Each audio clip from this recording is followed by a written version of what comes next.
Subscribe Vijay TV. అనగనగా భీమిలి అనే గ్రామం ఉండేది. ఆ గ్రామంలో మల్లయ్య, రామయ్య అనే ఇద్దరు స్నేహితులు పక్కపక్క ఇళ్లలో నివసించేవారు. మల్లయ్య, రామయ్య వ్యవసాయం చేసుకుని జీవనం సాగించేవాళ్లు.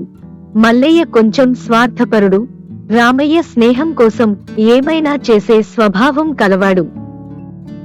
మల్లయ్య, రామయ్య స్నేహాన్ని అడ్డుపెట్టుకుని అన్ని పనులకు రామయ్యను ఉపయోగించుకునేవాడు. మల్లయ్య తన పొలంలోని పనులన్నీ రామయ్యతోనే చేపించుకుని డబ్బులు కూడా ఇచ్చేవాడు కాదు. ఈ కొంచెం పొలం కూడా నాటేస్తే ఇంటికి వెళ్ళిపోవచ్చు. చీకటి పడకముందే నాటేయటం అయిపోయిద్దంటావా రామయ్య? ఉదయం నుంచి ఇన్ని ఎకరాలు నాటాము, ఈ కొంచెమే ముందే త్వరగానే అయిపోతుందిలే. రామయ్య అన్నట్లుగానే రామయ్య, మల్లయ్య వ్యవసాయ పనులను చీకటి పడకముందే పూర్తి చేసుకుని ఇంటికి తిరిగి వస్తారు. ఆ మరుసటి రోజు మల్లయ్య రామయ్యను పిలిచి, రామయ్య, రామయ్య, రామయ్య, ఆ మల్లయ్య, ఒక్కసారి బయటికి రా రామయ్య. ఏంటి మల్లయ్య? ఏమీ లేదు రామయ్య, నేను ఒక ఆవును కొనుక్కోవాలనుకుంటున్నాను. ఆ ఆవును ఈ ఆదివారం జరిగే సంతలో కొనుగోలు చేయాలనుకుంటున్నాను. నువ్వు కూడా నాతో రావా? మంచి ఆవుని చూసి కొనుక్కుని వద్దాం. అమ్మో, ఆదివారం జరిగే సంతక? ఆ సంతకు వెళ్ళాలంటే ఎలుగుబంట్లు తిరిగి అడవిని దాటుకుంటూ వెళ్ళాలి కదా. నాకు ఎలుగుబంట్లు అంటే భయం, నేను రాను. నువ్వు ఇంకెవరినైనా తీసుకువెళ్ళు. అలా కాదు రామయ్య, నాకు ఎలుగుబంట్లంటే అస్సలు భయం లేదు. ఎలుగుబంట్లు వస్తే ఏం చేయాలో నాకు బాగా తెలుసు. నన్ను నమ్మి నువ్వు భయపడకుండా నాతో రా. నీకు ఎలాంటి ప్రమాదం జరగకుండా నేను నిన్ను తీసుకువెళతాను. మన ఇద్దరం అయితే త్వరగా వెళ్లి తిరిగి వస్తాం. అందుకే నిన్ను తోడు రమ్మని అడుగుతున్నాను. రా రామయ్య, వెళ్దాం. సరే, ఇంతగా చెప్తున్నావు కాబట్టి ఇద్దరం సంతకు వెళ్దాంలే. సరే, రేపు ఉదయాన్నే బయలుదేరి ఇద్దరం వెళ్దాం. అలా చెప్పుకొని వాళ్ళిద్దరూ ఇంటి లోపలికి వెళ్లిపోతారు. ఆ మరుసటి రోజు మల్లయ్య రామయ్యను పిలిచి,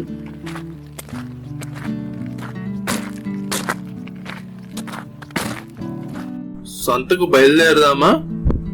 వెళ్దాం పద, ఇప్పటికే ఆలస్యమైపోయింది. మల్లయ్య, రామయ్య కలిసి సంతకు బయలుదేరి అడవి గుండా నడుచుకుంటూ వెళ్తూ ఉంటారు.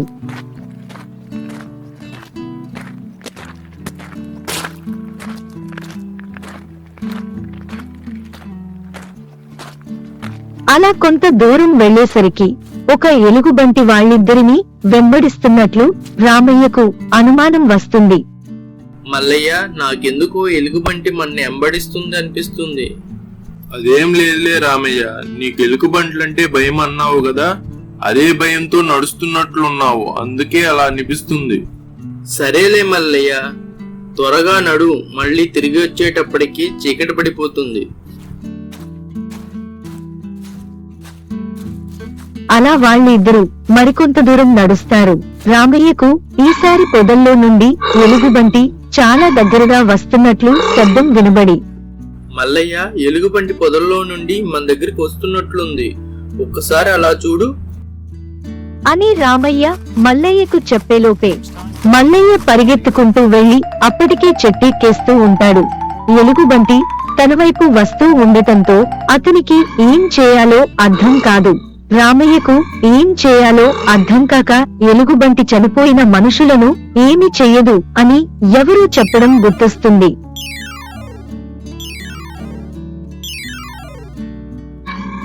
వెంటనే రామయ్య తను ఉన్న చోటే కింద పడుకొని ఊపిరి బిగపట్టుకుని ఉంటాడు. ఎలుగుబంటి రామయ్య దగ్గరకు వచ్చి వాసన చూసి,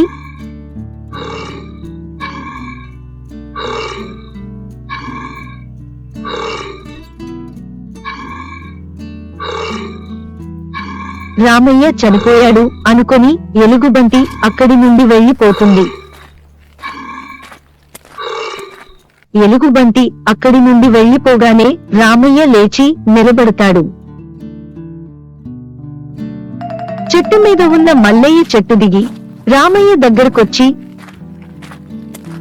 రామయ్య, నీకేమీ కాలేదు కదా? అవును, ఎలుగుబంటి నీ చెవులో ఏదో చెప్పినట్లుంది. ఏం చెప్పింది? అదా, స్నేహితుడు ప్రమాదంలో ఉన్నప్పుడు స్నేహితుడిని వదిలేసి తన స్వార్థం చూసుకునే వారిని ఎప్పుడూ నమ్మొద్దని చెప్పింది.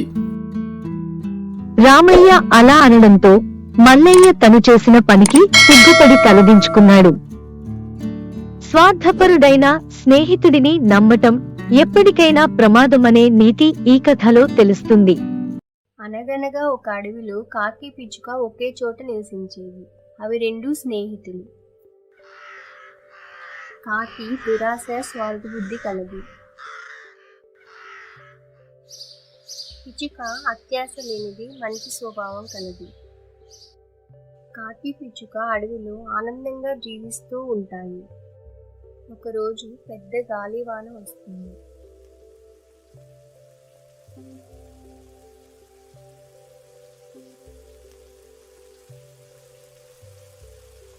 గాలివానికి పిచ్చుక గూడు పడిపోతుంది. పిచ్చుక వానలో తడుచుకుంటూ కాకి దగ్గరికి వెళ్తుంది. నా గూడు పడిపోయింది, నన్ను కూడా నీ గూడులో ఉండనియవా? నా గూడులో నాకే చోటు సరిపోవట్లేదు, నువ్వు ఇంకెక్కడికైనా వెళ్ళు. అలా కాకి అనగానే పిచ్చుక ఏడ్చుకుంటూ అడవిలో వెళ్తూ ఉంటుంది. పిచ్చుక నడుచుకుంటూ వెళ్తుండగా దారి మధ్యలో దేవత ప్రత్యక్షమవుతుంది. పిచ్చుక, ఎందుకు ఏడుస్తున్నావు? వర్షానికి నా గూడు పడిపోయింది. కాకి తన గూడులో నన్ను ఉండనివ్వలేదు. నేను ఉండటానికి ఇల్లు లేదు, అందుకని ఏడుస్తున్నాను. సరే, బాధపడకు. అక్కడున్న పుట్ట చుట్టూ 3 ప్రదక్షిణాలు చెయ్యి, నీ బాధలన్నీ తీరుతాయి. అలా చెప్పి దేవత మాయమవ్వగానే పిచ్చుక ఆ పుట్ట దగ్గరకు వెళ్తుంది. ఆ పుట్టలో బంగారం కనిపిస్తూ ఉంటుంది. అయినా ఆ బంగారం కోసం ఆశపడకుండా దేవత చెప్పినట్లు 3 ప్రదక్షిణాలు చేస్తుంది.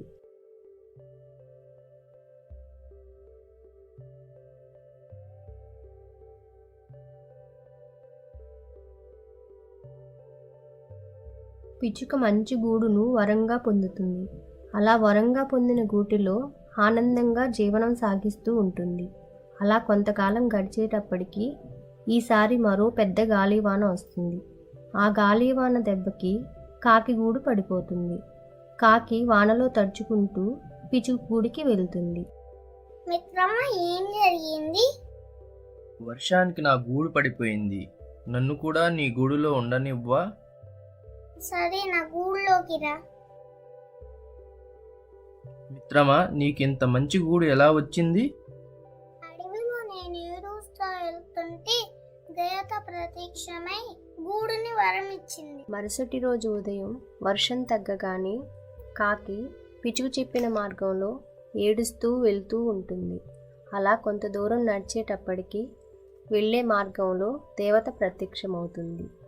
కాకి, ఎందుకు ఏడుస్తున్నావు? వర్షానికి నా గూడు పడిపోయింది, నాకు కూడా పిచ్చుక్కిచ్చినట్టు మంచి గూడును ప్రసాదించు తల్లి. సరే, బాధపడకు. అక్కడున్న పుట్ట చుట్టూ 3 ప్రదక్షిణాలు చెయ్యి, నీ బాధలన్నీ తీరుతాయి. అలా చెప్పి దేవత మాయమవ్వగానే కాకి పుట్ట దగ్గరికి వస్తుంది. కాకికి పుట్ట పైన బంగారం కనిపిస్తూ ఉంటుంది. ఆ బంగారాన్ని చూసి కాకి దురాశతో ఆ బంగారాన్ని తీసుకుందామని పుట్టపైన వాలుతుంది. అలా వాలగానే పుట్టలో నుండి పాము బయటకు వస్తుంది. అలా బయటకు వచ్చిన పాము కాకిని కాటు వేస్తుంది. పాము కాటికి కాకి చనిపోతుంది. దేవత చెప్పినట్లు అత్యాశకు పోకుండా 3 ప్రదక్షిణాలు చేసినట్లయితే దేవత వరం పొంది మంచి గూడును పొందేది. కానీ కాకి అత్యాశకు పోయి ప్రాణాలను కోల్పోయింది. అనగనగా ఒక అడవిలో ఒక పక్షి ఉండేది. ఆ పక్షి ఒక చెట్టు మీద గూడును నిర్మించుకొని ఆ గూడులో నివాసం ఉండేది. అలా తన గూడులో ఆ పక్షి గుడ్లను పెట్టుకొని ఆ గుడ్లు పొదుగుతూ ఆహారం కోసమని బయటికి వెళ్ళేది. అలా ఆహారం కోసం బయటికి వెళ్ళిన సమయంలో తన గూడులో ఉన్న గుడ్లు మాయమవ్వడం ఆ పక్షి గమనిస్తుంది. అప్పుడు ఆ పక్షి తన గూడులోని గుడ్లు ఎలా మాయమవుతున్నాయో తెలుసుకోవాలి అనుకుంటుంది. అలా అనుకొని ఎప్పటిలాగానే ఆ పక్షి ఆహారానికి వెళ్తున్నట్లుగా వెళ్ళి ఆ పక్కనే ఉన్న చెట్టు మీద దాగి తన గూడు వైపు గమనిస్తూ ఉంటుంది. అంతలో చెట్టు కింద ఉన్న పుట్టలో నుండి పాము పక్షి గూడు వైపుకు పాకి గూడులోకి వచ్చి గుడ్లను తింటుంది. పాము అలా తన గుడ్లను తినడం చూసిన పక్షి పాము బారి నుండి తన గుడ్లను ఎలా కాపాడుకోవాలో అని పక్షి ఆలోచనలో పడుతుంది. అలా పక్షి ఆలోచిస్తూ ఉండగా అంతలో భటులు రాణిని విహారయాత్రకు అక్కడికి తీసుకొని వస్తారు.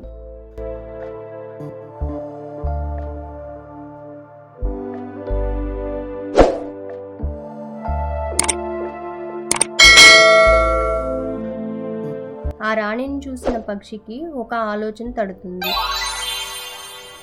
రాణి ప్రయాణం చేసి రావడంతో అలసటగా ఉండి విశ్రాంతి తీసుకుందామని నగలను తీసి కింద పెట్టగానే పక్షి వచ్చి ఆ నగను తీసుకొని ఎగిరిపోతూ ఉండగా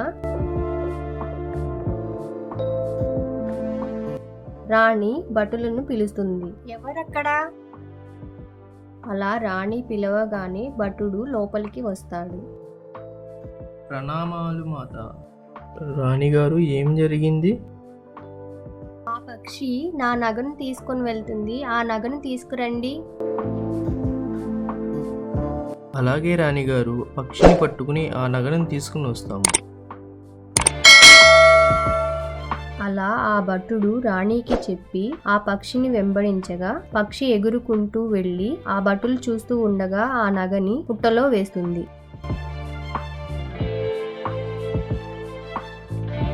వెంటనే ఆ భటులు పుట్ట దగ్గరకు వెళ్ళి ఆ పుట్టను తవ్వుతారు. పుట్టను తవ్వగానే నగతో పాటు పాము కూడా బయటకు వస్తుంది. అలా బయటకు వచ్చిన పాముని భటులు చంపుతారు. భటులు ఆ పాముని చంపి నగను తీసుకుని వెళ్తారు. ఇదంతా పైనుండి చూసిన పక్షి పాము చనిపోవడంతో సంతోషంగా గూడును చేరుతుంది. అలా పక్షి తన ఉపాయంతో పాము బెడద నుండి తన గుడ్లను కాపాడుకొని హాయిగా జీవనం సాగిస్తుంది.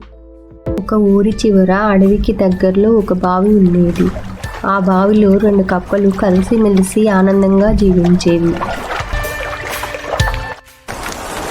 అది వర్షాకాలం అవడంతో ఉరుములు మెరుపులతో కురిసే వర్షంతో కప్పలు ఉల్లాసంగా గెంతుతూ ఆడుతూ ఉండేవి. అలా ఆడుకుంటూ 2 కప్పలు బావిలో సంతోషంగా జీవించేవి.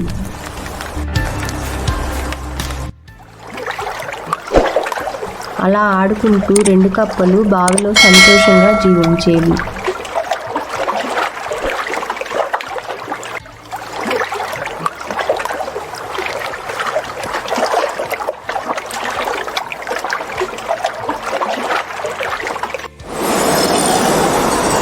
అలా ఉండగా కొంతకాలానికి శీతాకాలం మొదలయ్యింది. శీతాకాలంలో కురుస్తున్న మంచుతో బావిలో కప్పలు ఆనందంగానే గడిపాయి.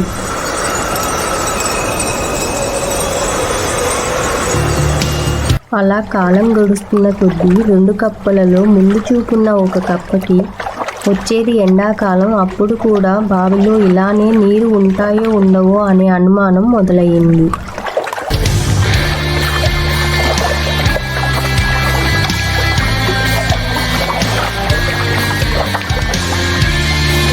రెండో కప్ప మాత్రం ఇవేవీ ఆలోచించకుండా ఆనందంగా గడిపేది. ముందు చూపు ఉన్న కప్ప అనుకున్నట్లుగానే ఎండాకాలం మొదలై ఎండలు బాగా ముదిరి బావిలో నీరంతా ఎండిపోవడం మొదలయ్యింది.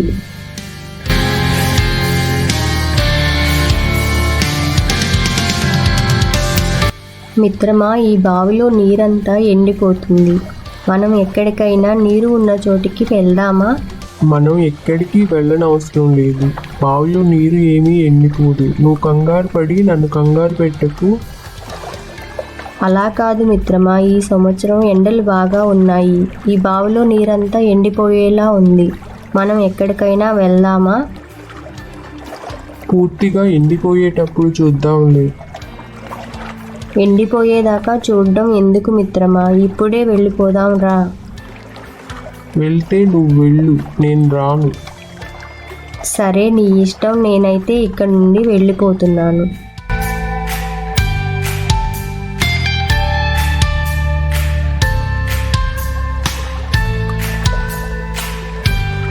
అలా అని తెలివిగల కప్ప అక్కడి నుండి బయటకు వచ్చి అడవి గుండా వెళ్తూ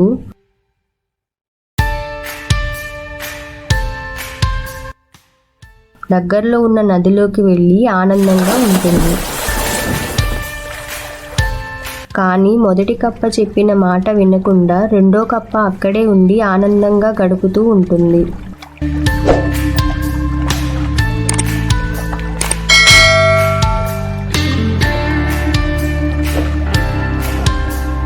బావిలో నీరంతా ఎండిపోయే సమయానికి రెండో కప్ప ఆ బావిలో నుండి బయటికి వద్దామని ప్రయత్నిస్తుంది. కానీ అప్పటికే ఆలస్యం అవడంతో ఆ బావిలో నుండి పైకి రాలేక అక్కడే ఉండి నీరసించిపోయి, అప్పటికే బావిలో ఉన్న నీరంతా ఎండిపోవడంతో బావి లోపల నుండి బయటికి రావడానికి ఎంత ప్రయత్నించినా బావిలోనే ఉండి నీరు లేక కప్ప శక్తి మొత్తం కోల్పోయి చనిపోతుంది. ముందు చూపు లేకుండా అతి విశ్వాసంతో సమయం మించిపోయేంత వరకు ఆలోచించకుండా సమయం మించిపోయిన తర్వాత ఎంత ఆలోచించినా ప్రమాదం నుండి బయటపడలేదు. అలాగే ఇక్కడ కప్ప ముందు చూపు లేక తన ప్రాణాలను కోల్పోయింది. ఒక ఊరిలో బాలయ్య అనే రైతు తన భార్య భారతితో కలిసి ఒక చిన్న ఇంట్లో నివసించేవాడు.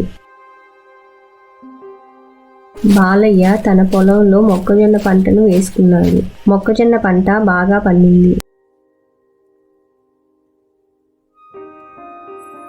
బాలయ్య వ్యవసాయంతో పాటు వ్యవసాయ పనులు లేనప్పుడు అడవికి వెళ్ళి జంతువులను వేటాడేవాడు. అలా ఒకరోజు వ్యవసాయ పనులు లేనప్పుడు ఇంటి నుండి వేటకు బయలుదేరాడు. అలా అడవి గుండా వేటకు వెళ్తూ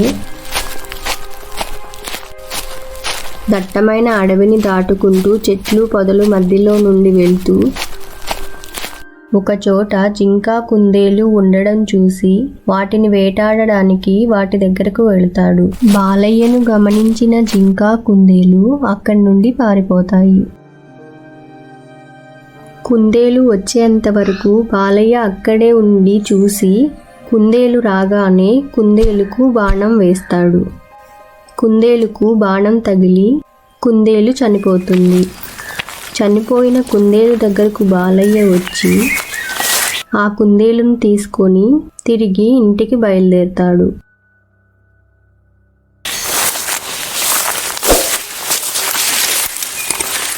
కుందేలును తీసుకొని వచ్చిన మార్గంలో వెళ్తూ చెట్లు పొదలు దాటుకుంటూ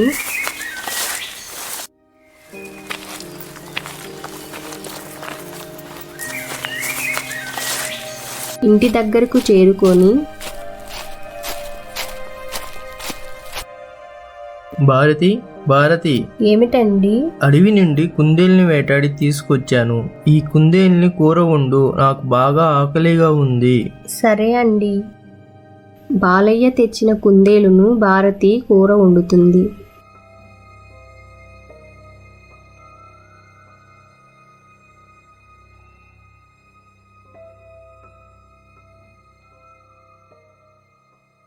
భారతి, అన్నం పెట్టు, ఆకలిగా ఉంది.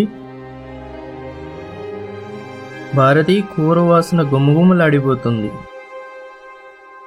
కుందేలు బాగా రుచిగా ఉంది, తినండి. మళ్ళీ ఈసారి కూడా వేటకు వెళ్ళి ఇలాంటి కుందేలునే తీసుకురండి. సరే భారతి, అడవికి వెళ్ళి ఇలాంటి కుందేల్నే తీసుకొస్తా. అన్నం తినేసి బాలయ్య వ్యవసాయ పనులు లేక ఖాళీగానే ఉండడంతో మళ్ళీ ఇంటి నుండి వేటకు బయలుదేరుతాడు.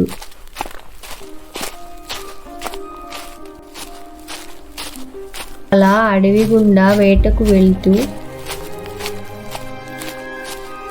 దట్టమైన అడవిని దాటుకుంటూ చెట్లు పొదలు మధ్యలో నుండి వెళ్తూ మళ్ళీ తిరిగి కుందేలును వేటాడిన ప్రదేశానికి వెళ్తాడు.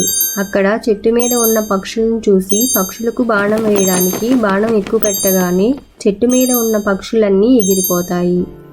కానీ ఒక పక్షి మాత్రం ఎగిరిపోకుండా చెట్టు మీదే కూర్చొని ఉంటుంది. బాలయ్య ఆ పక్షికి బాణం వేద్దామని చూడగానే ఆ పక్షి బంగారు రంగులో మెరిసిపోతూ కనిపిస్తూ ఉంటుంది. ఆ పక్షిని చూసి బాలయ్య ఆశ్చర్యపోయి బాణం వేయకుండా వదిలేసి ఆ పక్షి దగ్గరికి వస్తాడు.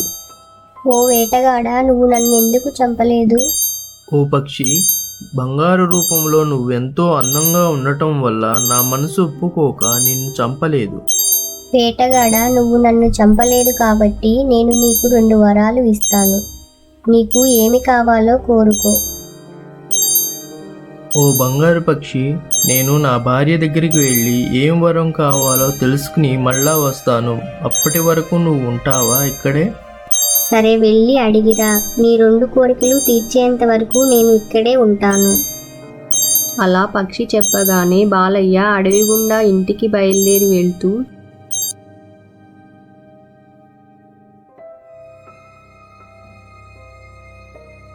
ఇంటి దగ్గరకు చేరుకొని ఇంటి లోపలికి వెళ్ళి, భారతి, నేను వేటకు వెళ్ళాను కదా, అక్కడ ఒక అద్భుతం జరిగింది. నేను చెట్టు మీద పక్షులు ఉన్నాయని బాణం వేద్దామని అనుకునేటప్పటికీ చెట్టు మీద ఉన్న పక్షులన్నీ ఎగిరిపోయాయి. కానీ ఒక పక్షి మాత్రం ఎగిరిపోకుండా చెట్టు మీదే ఉంది. ఆ పక్షి బంగారు రంగులో మెరిసిపోతూ ఉంది. అందుకని బాణం వేయకుండా వదిలేశాను. అప్పుడు ఆ పక్షి నాకు 2 వరాలు ఇస్తానంది. ఏమి కావాలో నిన్ను అడుగుదామని ఇక్కడికి వచ్చాను. ఏం కోరుకోమంటావో చెప్పు. అవునా, మనల్ని అదృష్టం వరించిందండి. మన కష్టాలన్నీ తీరిపోతాయి. అయితే మనకి అన్ని వసతులు ఉన్న పెద్ద బంగ్లా కావాలని మొదటి కోరికగా కోరుకోండి. సరే, అలా అయితే నేను అడవికి వెళ్ళి మనకి పెద్ద బంగ్లా కావాలని కోరుకుని వస్తాను. అలా భార్యకు చెప్పి ఇంటి నుండి పరిగెత్తుకుంటూ అడవిలో కూడా పరిగెత్తుకుంటూ దట్టమైన అడవిలో చెట్లు పొదలు పుట్టలు దాటుకుంటూ ఆ బంగారు పక్షి ఉన్న చోటుకు చేరుకుంటాడు. ఓ బంగారు పక్షి, నేను నా భార్యను అడిగాను. తాను అన్ని వసతులు ఉన్న పెద్ద బంగ్లా కావాలని కోరుకోమంది. నా భార్య అడిగినట్లే నా మొదటి కోరికగా అన్ని వసతులు ఉన్న పెద్ద బంగ్లా ఇవ్వవా?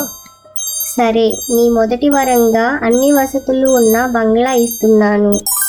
అలా ఆ పక్షి మొదటి వరం ఇవ్వగానే బాలయ్య చిన్న ఇల్లు కాస్త పెద్ద బంగ్లాగా మారిపోయింది. బాలయ్య ఆత్రంగా తను వరంగా పొందిన బంగ్లా ఎలా ఉందో అని చెట్లు పొదలు దాటుకుంటూ ఇంటికి వస్తాడు.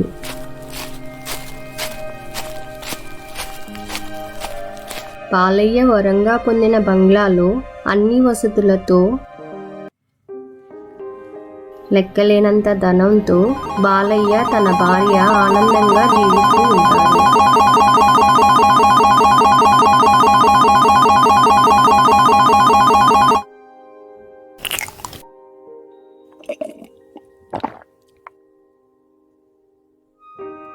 అలా కొంతకాలం గడిచిన తర్వాత భారతి ఒక పెళ్లికి వెళ్తుంది. ఆ పెళ్లిలో భారతి పెళ్లి వాళ్ళందరి దగ్గర బంగారం ఉండడం చూసి భారతికి ఒక ఆలోచన వస్తుంది. ఆలోచన వచ్చిన వెంటనే భారతి ఇంటికి తిరిగి వచ్చి, ఏమండి, నేను పెళ్లికి వెళ్ళానండి. అక్కడ అందరూ బోల్డంత బంగారు నగలు వేసుకొని వచ్చారు. నాకు వెంటనే ఒక ఆలోచన వచ్చింది. మీకు బంగారు పక్షి ఇచ్చిన 2వ వరం ఉంది కదా, మీరు వెంటనే అడవికి వెళ్ళి 2వ వరంగా మీరు పట్టుకున్నదంతా బంగారంగా మారాలి అని వరం అడగండి. సరే భారతి, నేను అడవికి వెళ్ళి 2వ వరం కోరుకుని వస్తాను.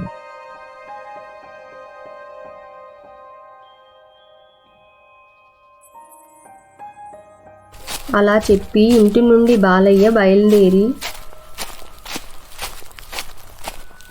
అడవి గుండా వెళ్తూ దట్టమైన అడవిలో చెట్లు పుట్టలు పొదలు దాటుకుంటూ బాలయ్య ఆ బంగారు పక్షి దగ్గరకు వెళ్ళి, ఓ బంగారు పక్షి, నాకు రెండో వరంగా నేను పట్టుకుందల్లా బంగారం అయ్యే వరం ఇవ్వవా? సరే, నువ్వు అడిగిన రెండో వరం కూడా ఇస్తున్నాను. అలా బంగారు పక్షి ఇచ్చిన రెండో వరం తలుచుకుంటూ ఆనందంతో అడవి గుండా బయలుదేరి దట్టమైన అడవి దాటుకుంటూ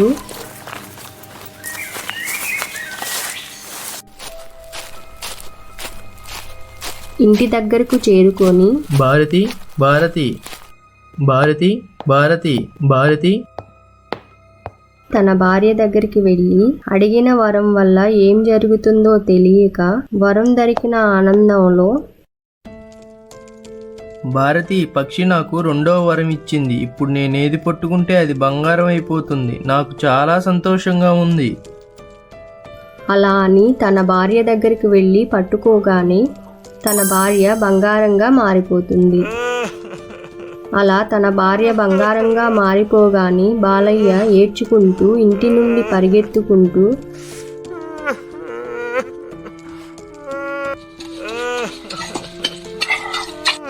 అడవి గుండా పరిగెత్తుతూ దట్టమైన అడవి దాటుకుంటూ బంగారు పక్షి ఉన్న చెట్టు దగ్గరకు చేరుకుంటాడు. కానీ ఆ చెట్టు మీద బంగారు పక్షి ఉండదు. బాలయ్య చేసేది ఏమీ లేక ఏడ్చుకుంటూ తిరిగి ఇంటి దగ్గరకు వచ్చి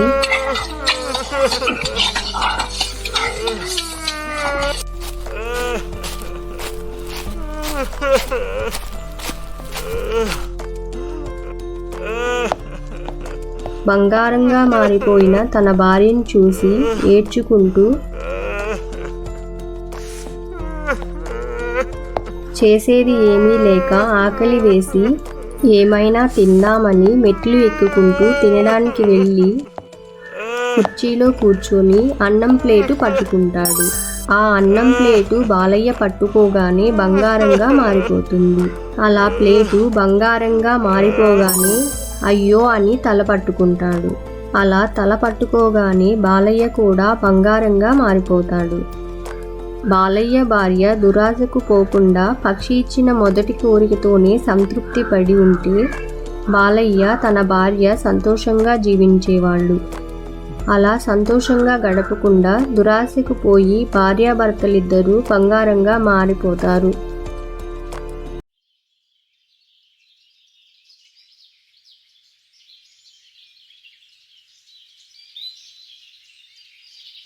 రామాపురం గ్రామంలో దానయ్య అనే రైతు నివసించేవాడు. తను ఒక మేకను ప్రేమతో పెంచుకుంటూ ఉండేవాడు.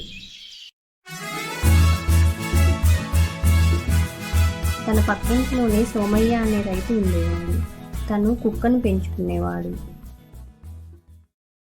ఒకరోజు మేక తన యజమాని దగ్గరకు వచ్చి వాళ్ళ అమ్మను చూసి రావడానికి ఊరు వెళ్ళి వస్తాను అని అడుగుతుంది.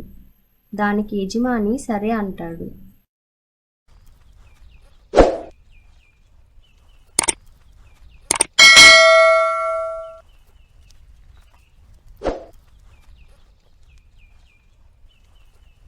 ఇక మేక అడవి మార్గం గుండా వెళ్తూ ఒక దుకాణం దాటుకుంటూ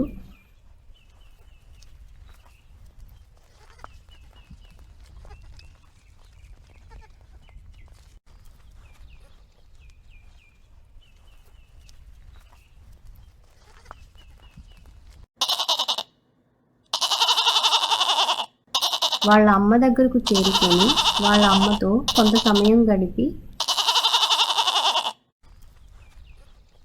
మళ్ళీ తిరిగి అదే మార్గంలో ఇంటికి బయలుదేరుతుంది. వెళ్తూ ఉండగా మార్గమధ్యంలో దుకాణం దగ్గరలోకి చేరుకోగానే చీకటి పడుతుంది. ఆ దుకాణం యజమాని దగ్గరకు మేక వెళ్ళి, యజమానిని చీకటి పడింది, ఈరోజు రాత్రికి తనని ఉండడానికి అనుమతి ఇవ్వమని అడుగుతుంది. దుకాణం యజమాని సరే అని లోపలికి వెళ్ళి నీకు నచ్చిన చోట విశ్రాంతి తీసుకోమని చెప్తాడు.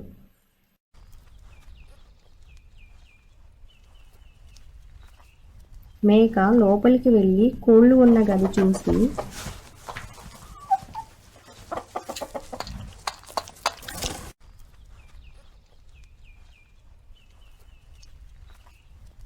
అది నచ్చక పక్కనే ఉన్న వజ్రాలు ఉన్న గదిలోకి వెళ్ళి విశ్రాంతి తీసుకుంటుంది.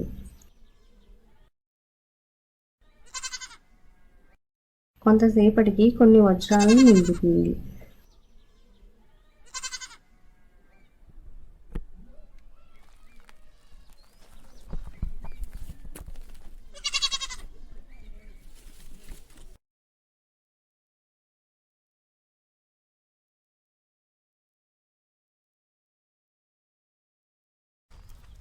మరుసటి రోజు ఉదయం మళ్ళీ తిరిగి యజమాని ఇంటికి వెళ్తుంది.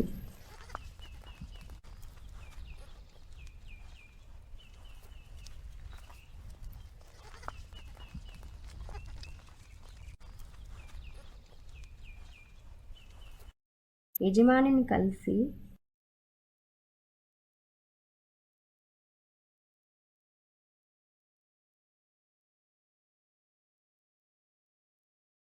లోపలికి యజమాని తీసుకొని వెళ్ళి మల విసర్జన చేస్తుంది. మల విసర్జనలో వజ్రాలు ఉండడంతో ఆశ్చర్యపోయిన దానయ్య భార్య ఆ వజ్రాలను తీసి ఒక పాత్రలో నింపి అవి ఎన్ని వజ్రాలు ఉన్నాయో తెలుసుకోవడానికి పక్కింటికి మానిక కోసం వెళుతుంది. సోమయ్య భార్యను పిలిచి మానిక అడుగుతుంది. ఆమె మానిక తెచ్చి ఇస్తుంది.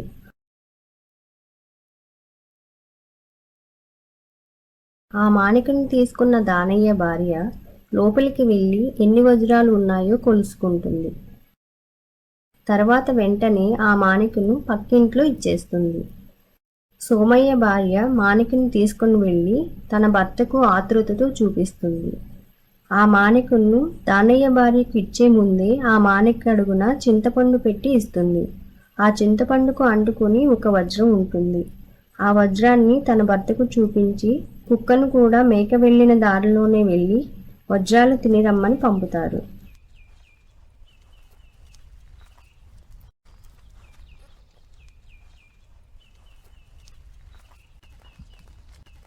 కుక్క అడవి మార్గం గుండా చీకటి పడే సమయానికి దుకాణం దగ్గరకు చేరుకొని దుకాణం యజమానిని తనకు విశ్రాంతి తీసుకోవడానికి అనుమతి ఇవ్వమని అడిగి లోపలికి వెళుతుంది.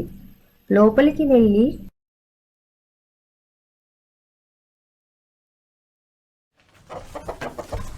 కోళ్ళు ఉన్న గదిలో విశ్రాంతి తీసుకుంటూ కోళ్లను తింటుంది.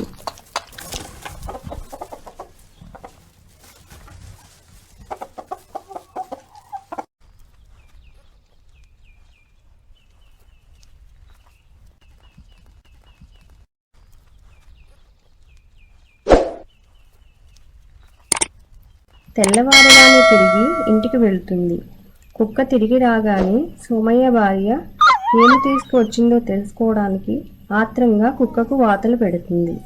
కుక్క తిన్న కోళ్లను ఇల్లంతా మల విసర్జన చేస్తుంది.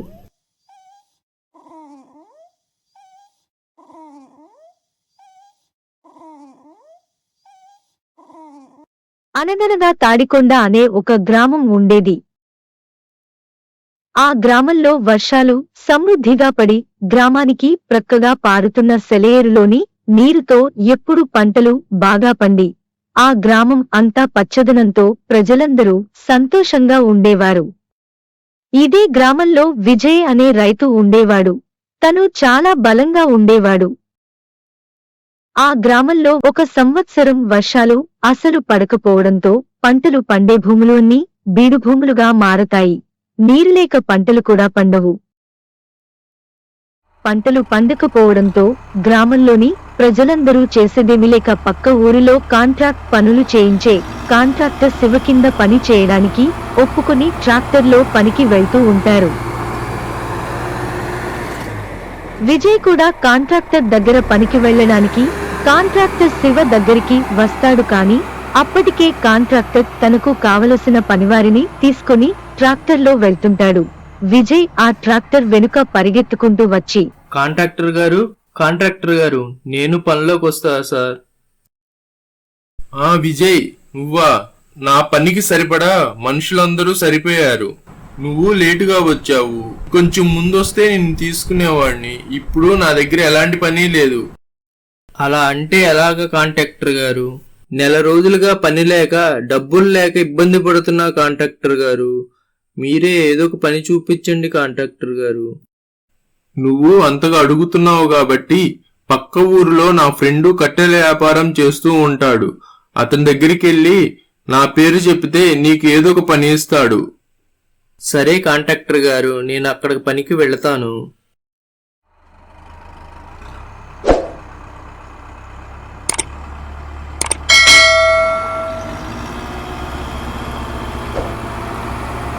విజయ్ అక్కడి నుండి బయలుదేరి నడుచుకుంటూ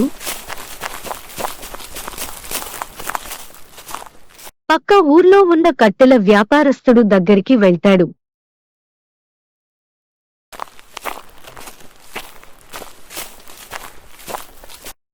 అయ్యగారు, నన్ను పక్క ఊరి కాంట్రాక్టర్ శివ మీ దగ్గరికి పని కోసం పంపించారండి. మీ దగ్గర ఏదైనా పని ఉంటే నాకు ఇవ్వండి, చేస్తాను. శివ పంపాడా నిన్ను? తోటలో చెట్లు కొట్టే పని ఉంది, చేస్తావా? చేస్తానండి. సరే అయితే రోజుకు నువ్వు ఎన్ని చెట్లు కొడతావో దాన్ని బట్టి నీకంత జీతం ఇస్తాను. పక్కనే దగ్గరలో తోట ఉంది, నువ్వు కొట్టాల్సిన చెట్లు అక్కడున్నాయి. నువ్వు వెళ్ళి పని ఇక మొదలుపెట్టు. సరే అండి, వెళ్తున్నాను. అలా విజయ్ అక్కడ నుండి బయలుదేరి బయటికి వచ్చి చెట్లు కొట్టడానికి బయట ఉన్న గొడ్డలి తీసుకుని పక్కనే ఉన్న తోటకి బయలుదేరి వెళ్లి అక్కడున్న చెట్లు కొడతాడు.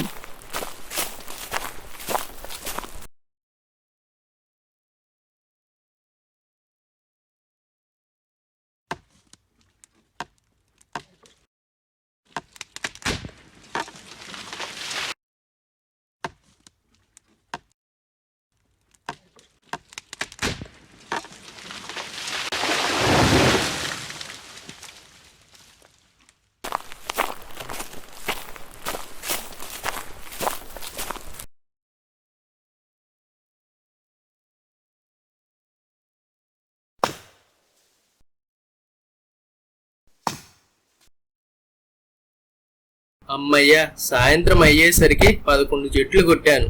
ఇక చీకటి పడిపోతుంది. యజమాని దగ్గరికి వెళ్ళి డబ్బులు తీసుకుని ఇంటికి వెళ్ళిపోవాలి. అలా విజయ్ అనుకుని యజమాని దగ్గరికి బయలుదేరుతాడు.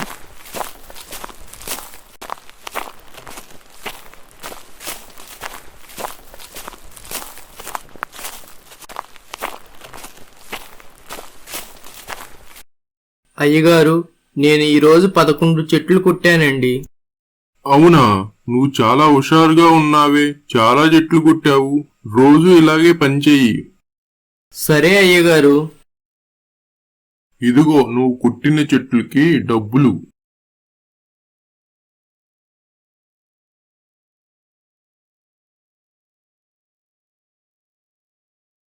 సంతోషం అయ్యగారు, ఇక నేను వెళ్తాను. రేపు పనిలోకి వస్తాను.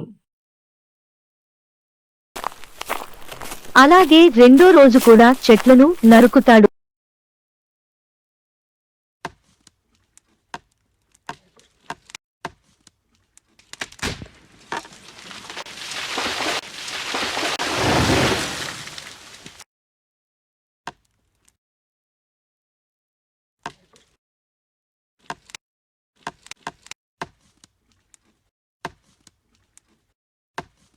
కానీ మొదటి రోజు కొట్టిన చెట్ల కన్నా తక్కువ చెట్లు కొడతాడు.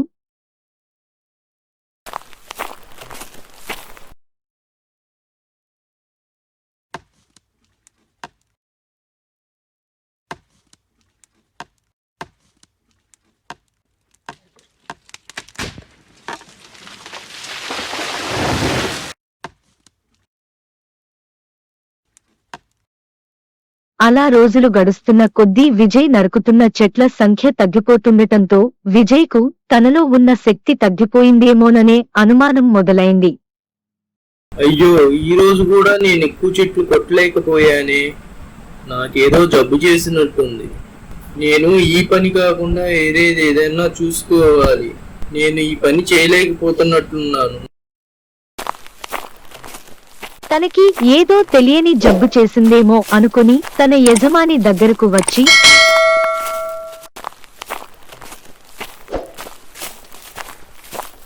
అయ్యగారు, రేపటి నుండి పనిలోకి రానండి. నాకు ఏదో జబ్బు చేసినట్టుంది. అందుకే రోజు రోజుకి ఎక్కువ చెట్లు నరకలేకపోతున్నాను. దయచేసి నన్ను క్షమించండి. నేను పనిలోకి రాలేకపోతున్నాను. అలా విజయ్ అనగానే కట్టెల వ్యాపారస్తుడు అలా ఎందుకు జరిగింది అని కొంతసేపు ఆలోచించి గొడ్డలికి పదును అయిపోయింది అనే విషయం అర్థమై విజయ్, ఏది ఒకసారి నీ గొడ్డలు చూపించు. ఇదిగోండి అయ్యగారు.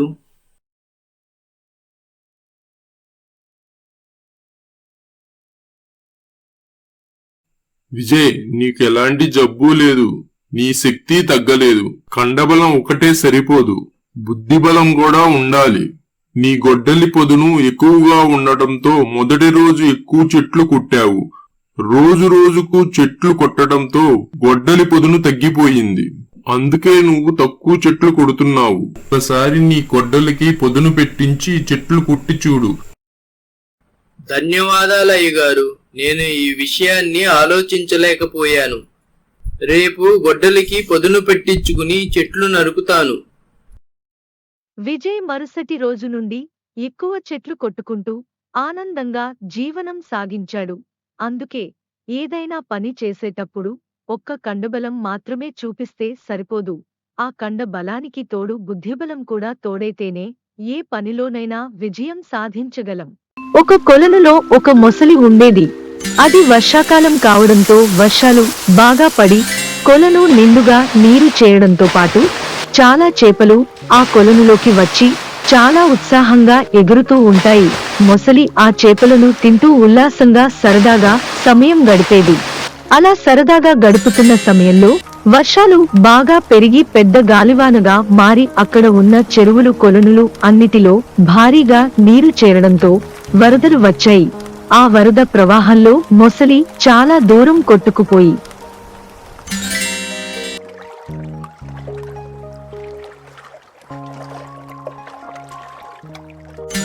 అడవి మధ్యలోకి చేరుతుంది.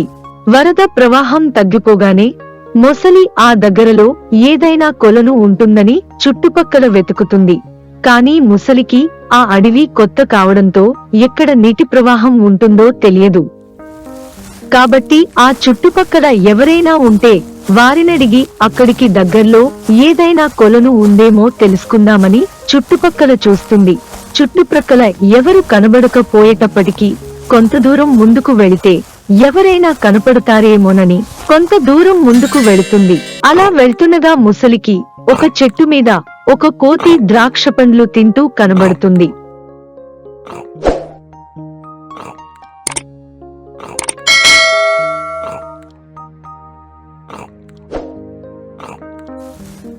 అప్పుడు ముసలి కోతి దగ్గరికి వెళ్లి కోతితో ఇలా అంటుంది.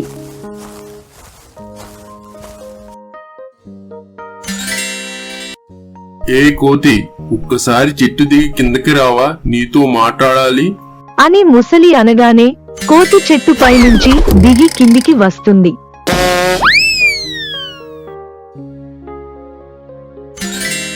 ఇదిగో కోతి, నేను ఇక్కడికి వరద నీటిలో కొట్టుకునొచ్చాను. ఈ ప్రదేశం నాకు కొత్తది కావడంతో ఇక్కడ నీళ్లెక్కడుంటాయో నాకు తెలియటం లేదు. ఈ దగ్గరలో నీళ్లెక్కడున్నాయో చెప్పవా? ఏమిటి, ఆ వరద నీళ్ళలో కొట్టుకుని వచ్చావా? సరేలే గాని నీకు నీళ్ళెక్కడున్నాయో చెప్పడం వల్ల నాకొచ్చే లాభం ఏంటి? నీకేమన్నా సహాయం కావాలంటే చేస్తాను. నన్ను మాత్రం నీళ్లెక్కడున్నాయో అక్కడికి తీసుకెళ్ళవా? ఏ సహాయమైనా చేస్తావా? చేస్తాను. ఏ సహాయం చేయాలో చెప్పు. ఇక్కడ కాదు నువ్వు నాకు సహాయం చేయాల్సింది. నేను ఒక నది చూపిస్తాను. ఆ నది అవతలి వైపు ఒక అరటి తోట ఉంటుంది. నన్ను ఆ తోటలోకి తీసుకువెళ్లి సాయంత్రం తిరిగి తీసుకుని రావాలి. ఈ సహాయం నువ్వు నాకు చేస్తావా? సరే, నువ్వు అడిగిన సహాయం నీకు నేను చేస్తాను. నన్ను అక్కడికి తీసుకువెళ్ళు. సరే, నాతో రా. అలా కోతి మొసలిని కూడా తనతో పాటు తనకు తెలిసిన నది దగ్గరికి అడవి మార్గం గుండా తీసుకుని వెళ్తుంది. ఇదిగో నేను చెప్పిన నది, అదిగో నేను చెప్పిన అరటి తోట.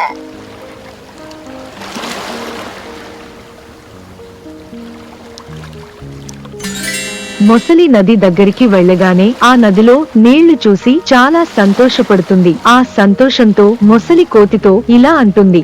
కోతి, నువ్వు చేసిన సహాయానికి కృతజ్ఞతలు. నేను నీకిచ్చిన మాట ప్రకారం ఈ నది అవతలి ఒడ్డుకు నిన్ను తీసుకువెళ్తాను రా. నన్ను అవతలి ఒడ్డుకి ఎలా తీసుకెళ్తావు? నువ్వొచ్చి నా వీపు మీద కూర్చో, నేను నిన్ను అవతలి ఒడ్డుకు చేరుస్తాను. సరే. అలా కోతిని మొసలి తన వీపు మీద కూర్చోబెట్టుకుని నది అవతలి ఒడ్డుకు తీసుకుని వెళ్తుంది.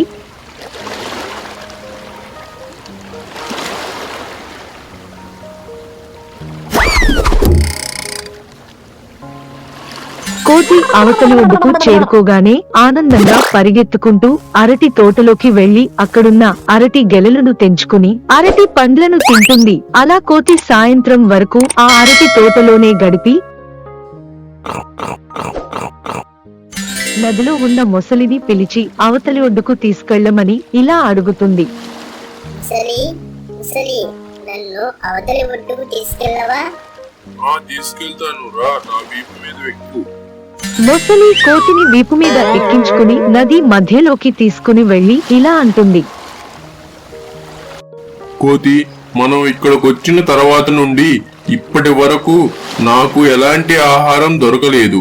నేను ఉండటానికి ఈ నదిని చూపించావు. అలాగే నాకు చాలా ఆకలిగా ఉంది. నా ఆకలిని కూడా నువ్వు తీర్చవా? నీ ఆకలిని నేను తీర్చాలా? నేను ఎలా తీర్చగలను నీ ఆకలిని? నువ్వు నా ఆహారంగా మారి నా ఆకలి తీర్చు అని మొసలి కోతితో చెప్పగానే కోతి మనసులో ఇలా అనుకుంటుంది. అమ్మ ముసలి, నేను నీకు సహాయం చేస్తే నువ్వు నన్ను చంపి తినేయాలనుకుంటున్నావా? ఈ ముసలి నుంచి ఎలాగైనా తప్పించుకోవాలి. సరే ముసలి, నేను నీ ఆహారంగా మారతాను. కానీ నేను బక్కపల్చగా ఉన్నాను కదా, నీ ఆకలి తీరదు. నాకు 2 స్నేహితులు ఉన్నారు. వాళ్ళైతే బలంగా ఉంటారు. వాళ్ళిద్దరినీ ఇక్కడికి తీసుకువస్తాను. వాళ్ళిద్దరినీ నువ్వు ఆహారంగా తీసుకుంటే నీ ఆకలి తీరుతుంది. అలా కోతి అన్న మాటలకు ముసలి మనసు లోపల ఇలా అనుకుంటుంది. ఆహా, నా పంట పండింది. ఇంకా 2 కోతులు ఉన్నాయా? అయితే దీన్ని పంపించి ఆ 2 కోతుల్ని కూడా రప్పించి ఈ మూడింటిని నేను తింటే వారం రోజులు సరిపడా నాకు ఆహారం దొరికినట్లయితుందిలే. సరే, నువ్వు వెళ్ళి ఆ 2 కోతుల్ని తీసుకురా అని ముసలి కోతితో చెప్పి నది మధ్యలో నుంచి నది అవతలికి తీసుకువెడుతుంది. కోతి నది ఒడ్డుకు చేరుకోగానే ముసలి పైనుంచి నది ఒడ్డుకు దూకి వెనక్కు కూడా తిరిగి చూడకుండా పరిగెత్తుకుంటూ అక్కడి నుండి పారిపోతుంది. కాని ఈ విషయం తెలియక ముసలి మిగతా 2 కోతులను తీసుకువస్తుందేమో అని ఎదురు చూస్తూ ఉంటుంది. కొద్దిసేపటి తర్వాత కాని ముసలికి అర్థం కాదు కోతి తన దగ్గర నుంచి తప్పించుకుని తెలివిగా పారిపోయింది అని. ఈ కోతి చాలా తెలివిగా నా దగ్గర నుండి పారిపోయింది. చెడ్డవారికి సాయం చేయడం కూడా ప్రమాదకరమే. అందుకే చెడ్డవారికి ఎప్పుడూ దూరంగానే ఉండాలి. చెడ్డవారు కష్టాల్లో ఉన్నారని సహాయం చేసినా చెడ్డవాళ్లు మాత్రం అపకారమే చేస్తారు. అనగనగా లక్ష్మీపురం అనే ఒక గ్రామం ఉండేది. లక్ష్మీపురానికి చుట్టుపక్కల ఉన్న గ్రామాల్లో ఎక్కడ బంగారు నగల షాప్ గాని చికెన్ షాపు గాని లేకపోవడంతో ఈ గ్రామానికి చుట్టుపక్కల ఉన్న గ్రామాల్లో ప్రజలందరూ బంగారు నగలు కొనుగోలు చేయడానికి చికెన్ కొనుగోలు చేయడానికి లక్ష్మీపురం వచ్చేవాళ్లు.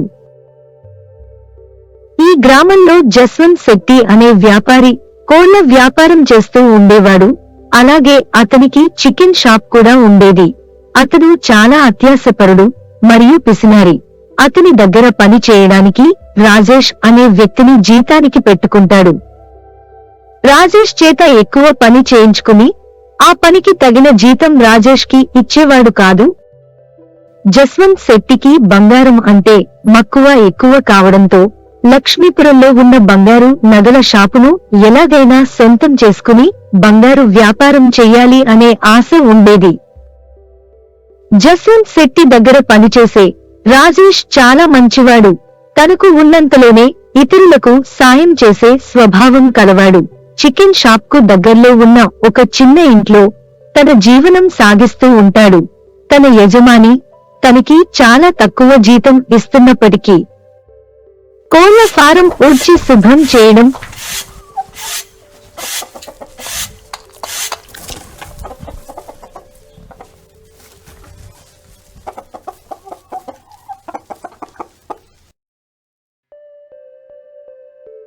చికెన్ షాప్ లో చికెన్ కట్ చేసి వచ్చిన కస్టమర్లకు అమ్మడం. నా చికెన్ ఎంత కొట్టమంటావు?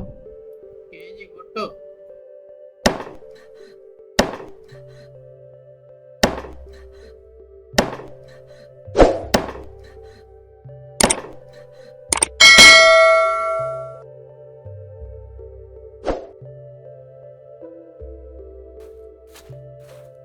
ఇదిగో అన్న, తీసుకో. చికెన్ రేట్లు బాగా పెరిగినట్టున్నాయి. తెలీదన్నా, మా ఓనర్ రేట్ ఇదే చెప్పాడు. నీకెంత అన్నా? కేజీ కొట్టు. అలాగే కోళ్ల ఫారంలో కోళ్లు పెట్టిన గుడ్లను సేకరించి వాటిని భద్రపరిచి ఆ గుడ్లను అమ్మడం చేసేవాడు.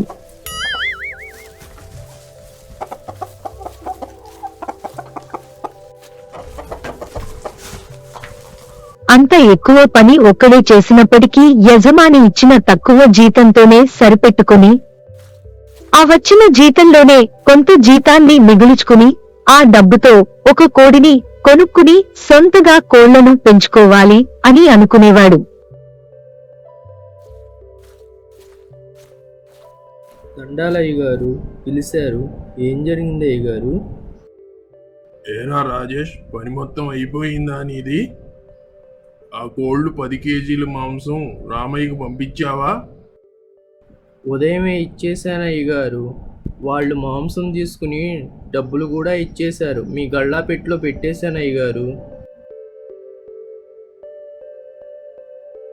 సరే అయితే ఈ నెల జీతం తీసుకో.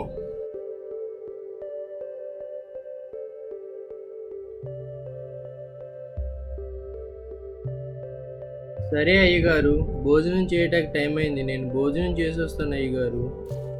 సరే ఇక వెళ్ళు.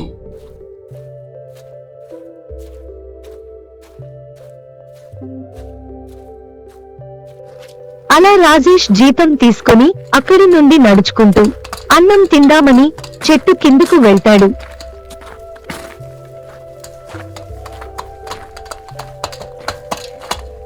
చెట్టు నీడను కూర్చుని అన్నం తిందామని బాక్స్ మూత తెరవగానే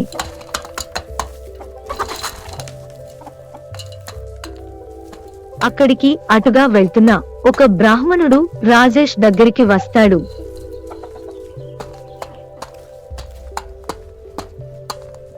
అయ్యా, దూరపు ఊరు నుండి పని మీద ఈ ఊరు వచ్చాను.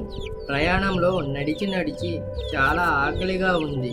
మీ దగ్గర తినడానికి ఏమైనా ఉంటే ఇవ్వండి అయ్యా. అయ్యో అలాగా, నా దగ్గర ఈ భోజనమే ఉందయ్యా, తీసుకుని తినండి. అయ్యో, మీరు తినే భోజనం నాకు ఇచ్చేస్తే మరి మీరేం భోజనం చేస్తారు? ఏమీ పర్వాలేదయ్యా, ఉదయం నేను ఎక్కువ అల్పాహారం తీసుకుంటాం వల్ల నాకు పెద్దగా ఆకలిగా లేదు. ఏదో తిందామని ఇక్కడికి వచ్చాను. ఇంతలో మీరొచ్చారు. మీరు మొహమాట పడకుండా తృప్తిగా భోజనం చేయండి. అంతగా నాకు ఆకలి వేస్తే ఈ దగ్గరలోనే మా ఇల్లు ఉంది, అక్కడికి వెళ్ళి భోంచేసి వస్తాను. అలా రాజేష్ అనగానే ఆ బ్రాహ్మణుడు ఆ బాక్స్ తీసుకుని భోజనం చేస్తాడు.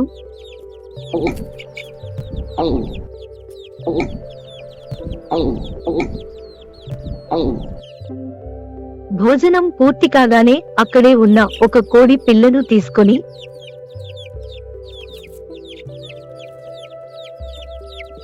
ఈ కోళ్ళు మీవేనయ్యా?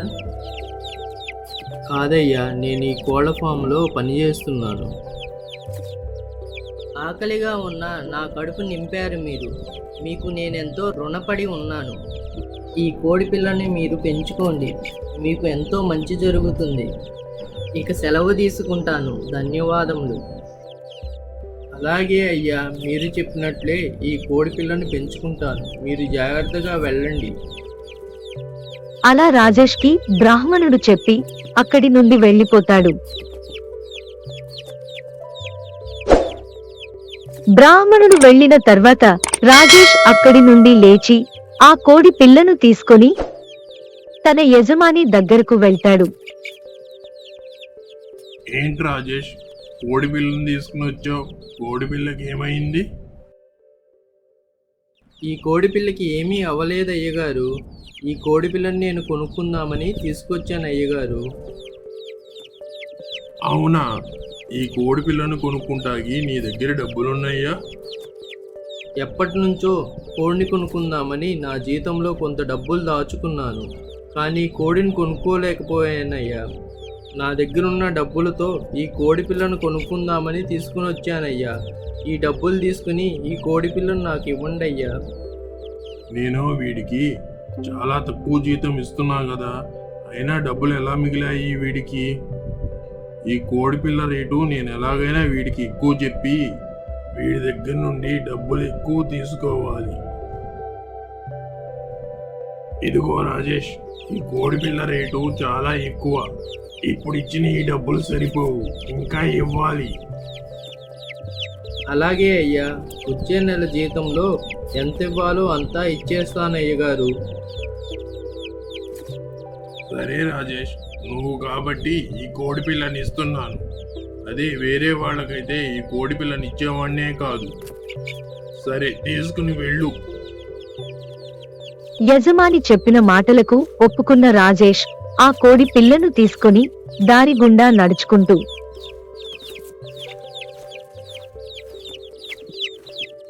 తన ఇంటికి చేరుకొని ఆ కోడి పిల్లను గంపలో పెట్టి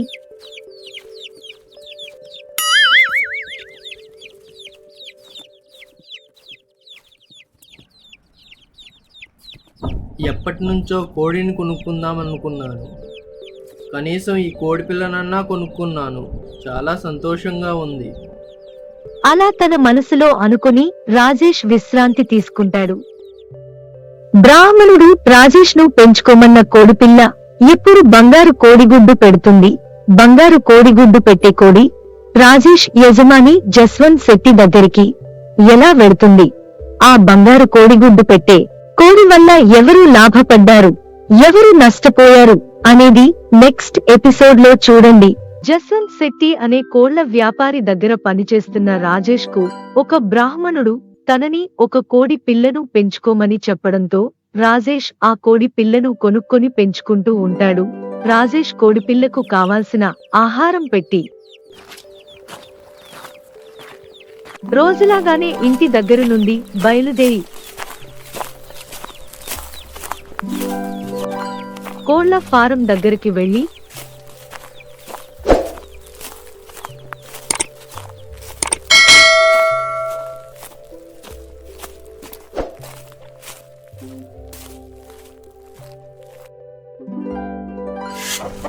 ఊడ్వడం,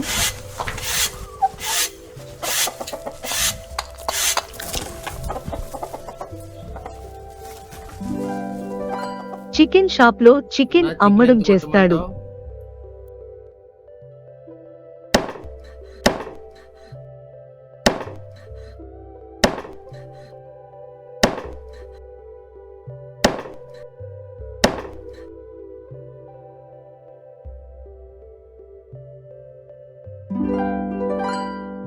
అలాగే రోజులు గడుస్తున్న కొద్దీ రాజేష్ పెంచుకుంటున్న కోడిపిల్ల బ్రాహ్మణుడు మహిమ వల్ల క్రమంగా పెరిగి బంగారం రంగులోకి మారి ప్రకాశవంతంగా పెరుగుతుంది.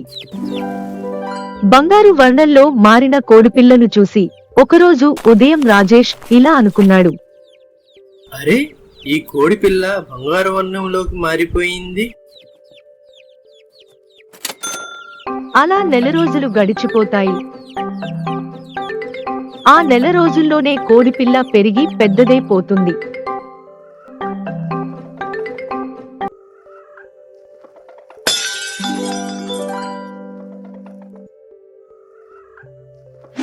నెల రోజులు గడవగానే రాజేష్ తన యజమాని జస్వంత్ శెట్టి దగ్గరకు వెళ్లి, అయ్యగారు, నాకు ఈ రోజు ఒంట్లో బాగోలేదు. మధ్యాహ్నం నుండి సెలవు తీసుకుని నేను ఇంటికెళ్ళిపోతాను. సరే రాజేష్, ఒక్క నిమిషం ఆగు. ఈ నెల జీతం తీసుకుని ఇంటికెళ్ళు.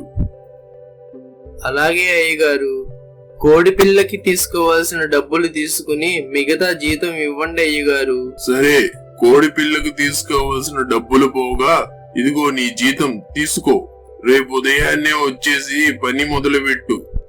సరే అయ్యగారు, ఇక నేను వెళతాను.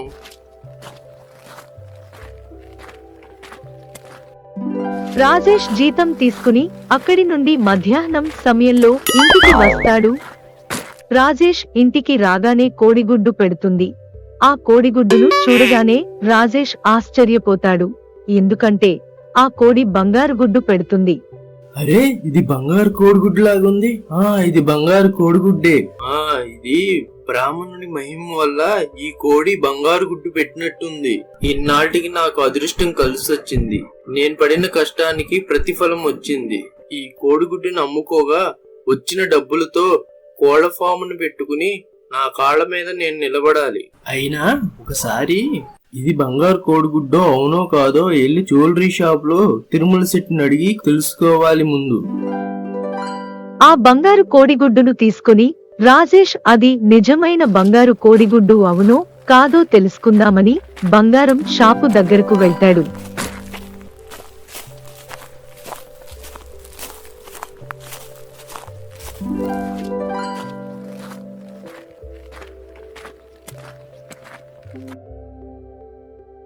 తిరుమల శెట్టి గారు, ఈ బంగారాన్ని నేను అమ్మాలనుకుంటున్నాను. ఇది అమ్మితే ఎంత డబ్బు వస్తుందో కొంచెం చెప్తారా? రాజేష్, ఇది మేలిమైన బంగారం. దీనికి 1,00,000 రూపాయలు వస్తాయి. అమ్ముతావా మరే? అవునా, సరే అయితే ఈ బంగారం తీసుకుని డబ్బులు ఇవ్వండి శెట్టి గారు. సరోజ, ఆ గల్లాపెట్టులో ఉన్న 1,00,000 రూపాయలు తీసి ఈ రాజేష్ కివ్వు.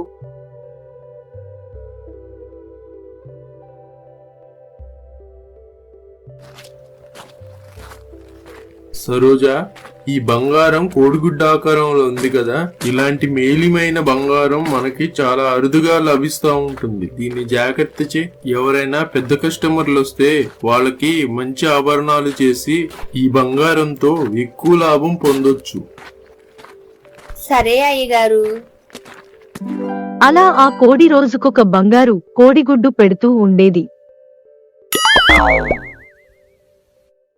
అలా ఆ బంగారు కోడిగుడ్లు అమ్మగా వచ్చిన డబ్బులతో తాను ఎప్పటినుంచో కలగంటున్న కోళ్ల వ్యాపారం పెట్టుకోవడానికి ఏర్పాట్లు పూర్తి చేసుకుని ఒకరోజు తన యజమాని అయిన జస్వంత్ శెట్టి దగ్గరకు వెళ్లి, అయ్యగారు, సొంతగా నేను కోళ్ల వ్యాపారం పెట్టుకున్నాను. రేపటి నుంచి ఇక పనిలోకి రానయ్యగారు. మీరు ఇంకెవరినైనా చూసుకోండి ఈ పని చేయడానికి. సొంతగా కోళ్ల వ్యాపారం పెట్టుకున్నావా? పర్లేదురా నువ్వు. సరే, నీ పనికి ఇంకెవరన్నా చూసుకుంటాలే. కానీ నీలాగా నమ్మకంగా పనిచేసే వాళ్ళు దొరకడం కష్టం. అది మీ అభిమానం అయ్యగారు. నేను మామూలుగానే పనిచేశాను. ఇక నేను సెలవు తీసుకుంటాను అయ్యగారు. సరే అయితే వెళ్ళు. ఈ రాజేష్ గాడికి నేను చాలా తక్కువ జీతం ఇచ్చేవాడిని కదా. అయినా సరే వీడికి వ్యాపారం పెట్టుకున్నంత డబ్బులు ఎలా వచ్చాయి? ఇదేదో అనుమానించాల్సిన విషయమే. రేపు ఒక్కసారి వాడి ఇంటికి వెళ్ళి అసలు ఏం జరిగిందో తెలుసుకోవాలి. సొంతగా షాపు పెట్టుకుంటానని తన యజమానితో చెప్పి అక్కడి నుండి ఇంటికి వచ్చి తను కొత్తగా పెట్టుకున్న షాప్లోని అన్ని పనులు తనే చేసుకుంటూ ఉంటాడు.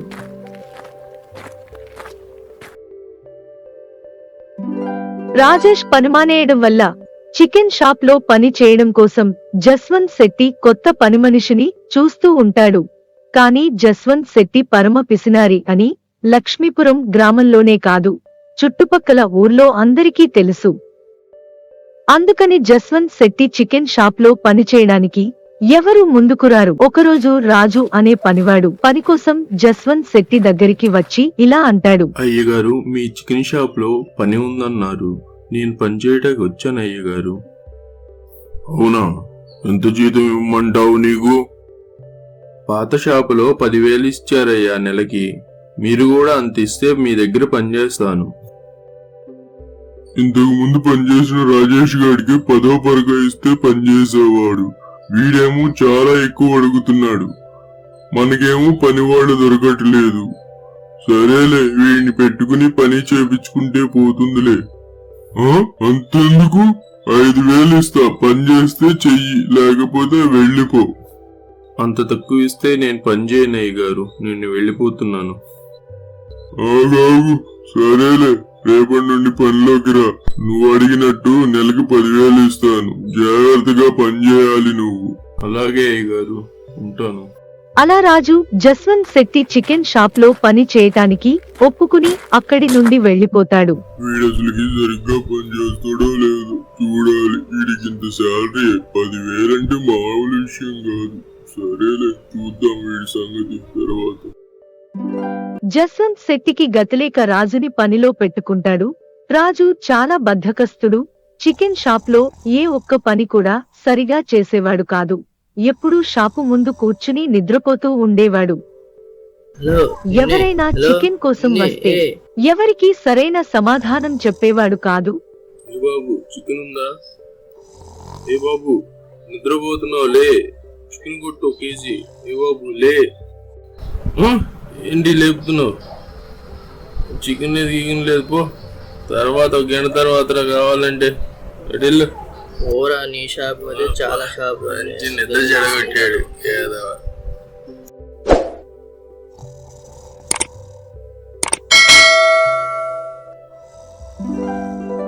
అంతేకాకుండా రాజు జస్వంత్ శెట్టికి తెలియకుండా చికెన్ షాప్ లో చికెన్ ను దొంగతనంగా తన ఇంటికి తీసుకుని పోయేవాడు. రాజు చికెన్ దొంగిలించుకుని వెళ్లిపోతున్నాడు అని తెలుసుకుని జస్వంత్ శెట్టి, ఏంటయ్య గారు పిలిచారు? ఏం రాజు, చికెన్ మొత్తం నువ్వు ఇంటికి తీసుకెళ్లిపోతున్నావు అని తెలిసింది, నిజమేనా? నాకేం పని, నేను చికెన్ తీసుకెళ్తామండి. ఎవరు చెప్పారు మీకు? మీరు చూసారా? ఇష్టం ఉంటే చేయించుకోండి పని, లేకపోతే మానేయండి.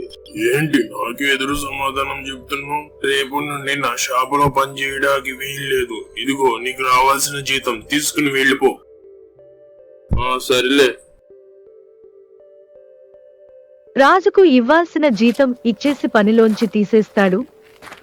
తరువాత జస్వంత్ శెట్టి చికెన్ షాప్ లో పని చేయడానికి ఎవరూ రాకపోయేసరికి జస్వంత్ శెట్టియే కోళ్ల ఫారం ఊడ్చి శుభ్రం చేయడం,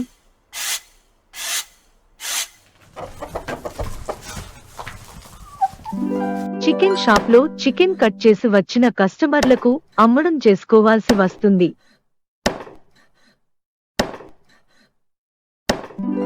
ఈ పనుల్లో పడిపోయిన జస్వంత్ శెట్టికి రాజేష్ విషయం గుర్తొచ్చి, రాజేష్ ఎలా కోళ్ల వ్యాపారం పెట్టుకున్నాడో అర్థం కాక అసలేం జరిగిందో తెలుసుకుందామని జస్వంత్ శెట్టి రాజేష్ ఇంటికి వెళ్లి, రాజేష్ ఇంట్లో ఏం చూస్తాడు? రాజేష్ వ్యాపారం చేయటానికి డబ్బు ఎలా వచ్చిందో జస్వంత్ శెట్టి తెలుసుకుంటాడా? లేదా రాజేష్ దగ్గర ఉన్న బంగారు గుడ్డు పెట్టే కోడి జస్వంత్ శెట్టి దగ్గరికి ఎలా వెళ్ళింది? జస్వంత్ శెట్టి బంగారు గుడ్డు పెట్టే కోడిని ఎందుకు చంపేస్తాడు అని తెలుసుకోవడానికి నెక్స్ట్ ఎపిసోడ్ చూడండి. రాజేష్ ఎలా కోళ్ల వ్యాపారం పెట్టుకున్నాడో అర్థం కాక అసలేం జరిగిందో తెలుసుకుందామని జస్వంత్ శెట్టి రాజేష్ ఇంటికి వెళ్లి,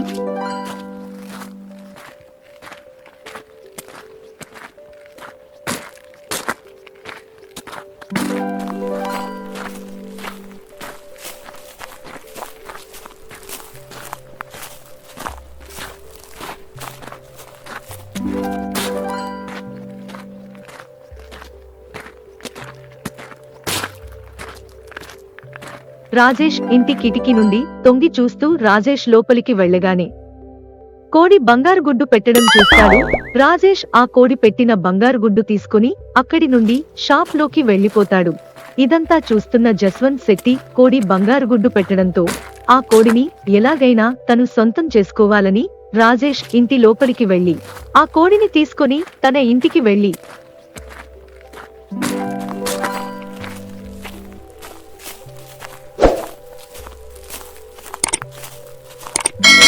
ఆ కోడిని తన గదిలోని మంచం పక్కనే పెట్టుకుని ఆ కోడి ఎప్పుడు బంగారు గుడ్డు పెడుతుందా అని కోడివైపే చూస్తూ నిద్రపోతాడు. జస్వంత్ శెట్టి బంగారు కోడిగుడ్డు పెట్టే కోడిని తన వెంట తీసుకుని వెళ్లిన తరువాత రాజేష్ తన ఇంటికి వస్తాడు. అక్కడ కోడి లేకపోవటం చూసి ఇలా అనుకుంటాడు, ఈ బంగారు కోడి ఏమైంది? బ్రాహ్మణుడి మహిమ వల్ల ఇప్పటి వరకు కోడి బంగారు గుడ్లు పెట్టింది. ఇక నాకింతవరకే ప్రాప్తం ఉన్నట్లుంది. అందుకనే ఈ బంగారు కోడి గుడ్లు పెట్టే కోడి మాయమైపోయినట్లుంది. అయినా పర్లేదు, నాకు ఈ బంగారు కోడిగుడ్ల వల్ల వచ్చిన డబ్బులతో నా వ్యాపారాన్ని అభివృద్ధి చేసుకుని నా కాళ్ల మీద నేను నిలబడతాను. జస్వంత్ శెట్టి ఆ మరుసటి రోజు కూడా కోడిని గమనిస్తూ కోడిగుడ్డు పెట్టే వరకు చూస్తూనే ఉంటాడు. కాని ఆ కోడి మామూలు గుడ్డు పెడుతుంది. కోడి బంగారు గుడ్డు కాకుండా మామూలు గుడ్డు పెట్టడంతో షాక్కు గురైన జస్వంత్ శెట్టి ఆ గుడ్డును అలా చూస్తూ ఉండిపోతాడు.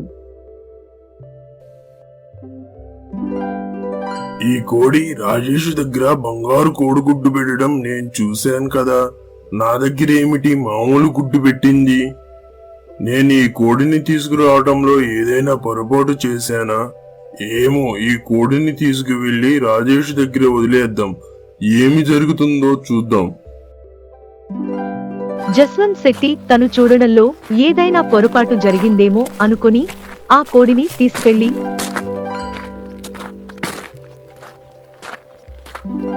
మళ్లీ రాజేష్ ఇంటి లోపల పెట్టి అక్కడే కిటికీ దగ్గర ఉండి ఏం జరుగుతుందో తొంగి చూస్తాడు.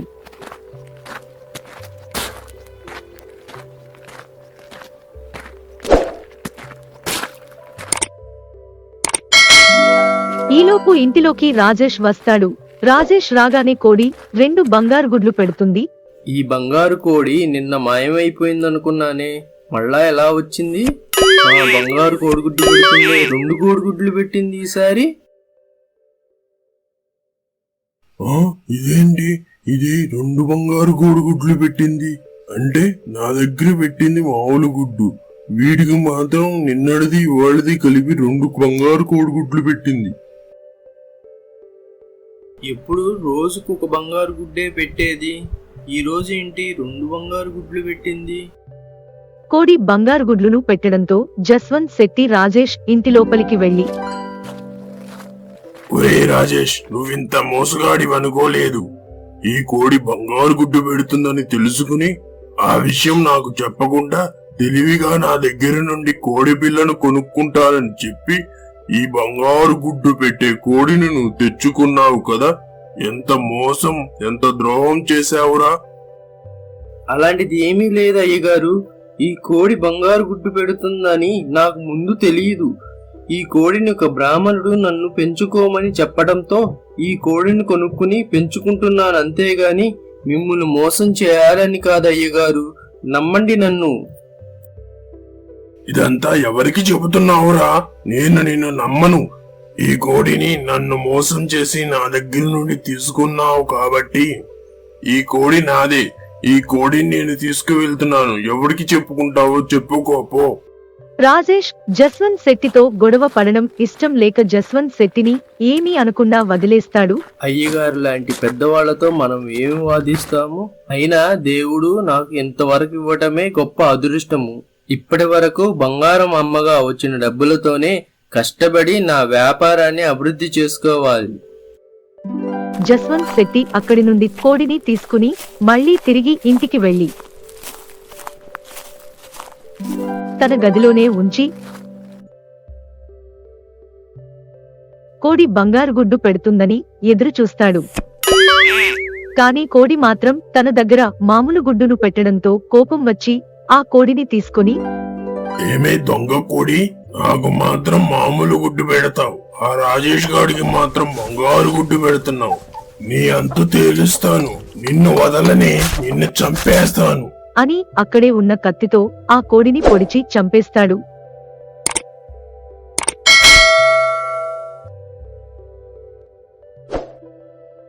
కోడిని చంపిన వెంటనే ఆ కోడికి బ్రాహ్మణుడి ఇచ్చిన మహిమ ఉన్నది కాబట్టి కోడిని చంపడం వల్ల జస్వంత్ శెట్టి కోళ్ల ఫారంలో ఉన్న కోళ్లు అన్నీ చనిపోతాయి. అలాగే జస్వంత్ శెట్టి కూడా చనిపోతాడు.